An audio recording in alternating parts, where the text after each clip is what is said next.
भाई कल के मैच के बाद चेन्नई फैंस का रिएक्शन कुछ ऐसा आया भाई साहब, ये देखो आप। इतनी खुशी मुझे आज तक। फाइनली वो दिन आ गया जिसका चेन्नई वालों को न जाने कब से इंतजार था। उनकी सूखी जमीन पर न जाने कब से बारिश की बूंद नहीं पड़ी थी।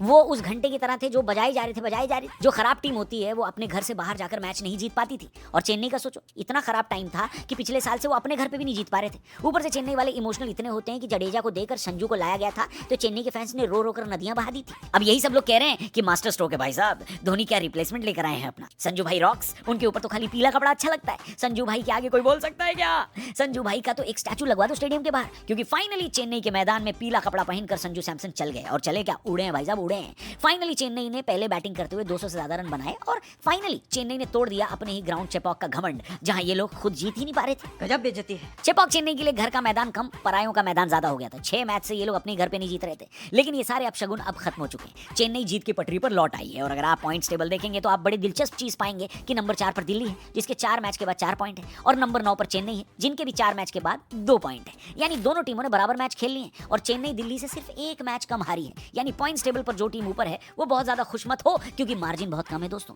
चेन्नई अगले 2-3 मैच अगर जीत गई तो आपको टॉप 4 में दिखेगी। ये बात मैं आपको आज बता रहा हूं, नोट करके देख लो। बात कल जो मैच हुआ उसका हाल शुरू से आपको बताते हैं। चेन्नई एक इंपॉर्टेंट मैच में फिर से टॉस हार गई। एक तो बेचारे चेन्नई वाले जरूरत के टाइम पर टॉस नहीं जीत पाते बिना धोनी भाई के, लेकिन अब की बार स्ट्राइक लेने आए संजू, जिनके पहले 3 मैच बेहद खराब थे। कुछ लोग इतने व्याकुल होते हैं कि 3 मैच में ही उन्होंने डिसाइड कर लिया कि भाई संजू को तो चेन्नई लाने का डिसीजन फ्लॉप हो गया। लेकिन संजू भाई ने कहा, आ लाडले तुझे दिखाता हूं डिसीजन फेल कैसे होता है। पहले ओवर में संजू भाई ने जो कन्ने टाइट किए भाई साहब दिल्ली वालों के, लास्ट ओवर तक नहीं रुके, और बिना रुके बिना थके दिल्ली की बजाते गए।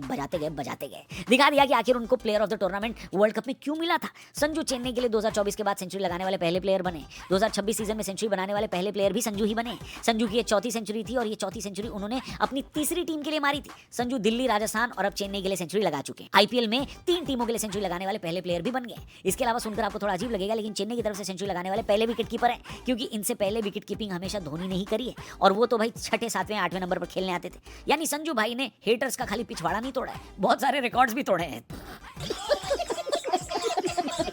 हालांकि एक तरफ जब संजू मार रहे थे तब दूसरी तरफ चेन्नई के फैंस पूछ रहे थे कि तेरा खून कब खोलेगा ऋतुराज, क्योंकि एक तरफ संजू 200 के स्ट्राइक रेट से खेल रहे थे, दूसरी तरफ ऋतुराज भाई 100 का स्ट्राइक रेट भी मेंटेन नहीं कर पा रहे थे पावर प्ले में। और ऐसा भी नहीं कि खराब फॉर्म लगी हो, एक भी बॉल पर बीट नहीं हुए, 100% कंट्रोल के साथ खेल रहे थे। लेकिन शायद भाई को बाउंड्री से एलर्जी है, चौका छक्का नहीं लगा रहे थे। पहला शॉट जो छक्के की कोशिश में ऋतुराज ने लगाया उसी पर आउट हो गए।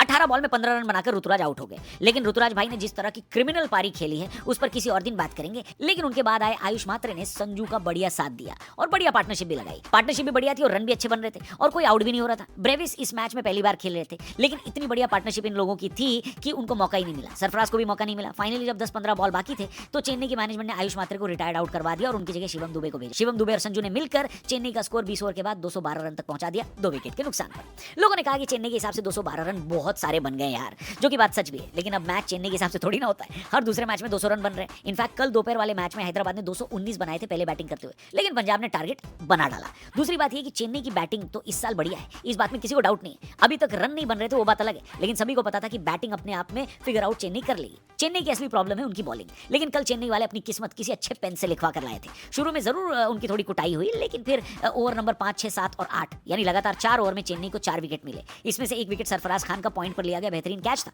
जिसको देखकर लोगों ने दांतों तले उंगलियां दबा ली। कायदे से देखा जाए तो दोनों टीमों के बीच ये बड़ा डिफरेंस फील्डिंग भी थी। केएल राहुल ने आयुष मात्रे का एक आसान सा रनआउट मिस किया। इसके अलावा संजू की भी बड़ी आसान सी एक कैच छूटी। इसके जवाब में चेन्नई की फील्डिंग लाजवाब रही। खलील अहमद वाले कैच को छोड़ दिया जाए तो बाउंड्री पर चेन्नई वाले शानदार दिखाई दिए, और ऐसा लग रहा था कि धोनी भाई ने डोज देकर भेजा है। चेन्नई के पास कोई डेथ बॉलर नहीं है, लेकिन जेमी ओवर्टन और अंशुल कंबोज ने बढ़िया बॉलिंग करी, लगातार विकेट लेते रहे। मिडिल ओवर में नूर अहमद ने भी बढ़िया खेल दिखाया, जिसकी वजह से चेन्नई ने मैच 23 रन से जीता, जो कि काफी कंफर्टेबल डिफरेंस होता है। इस जीत के साथ चेन्नई पॉइंट्स टेबल में 9 नंबर पर आ गई और सबसे नीचे कोलकाता पहुंच गई है। मजे की बात है कि अगला मैच चेन्नई और कोलकाता आपस में ही खेलेंगे। और चेन्नई की जीत पर आपका क्या है कहना, कमेंट करके बताना। संजू भाई के लिए भी कुछ बढ़िया सा लिखना।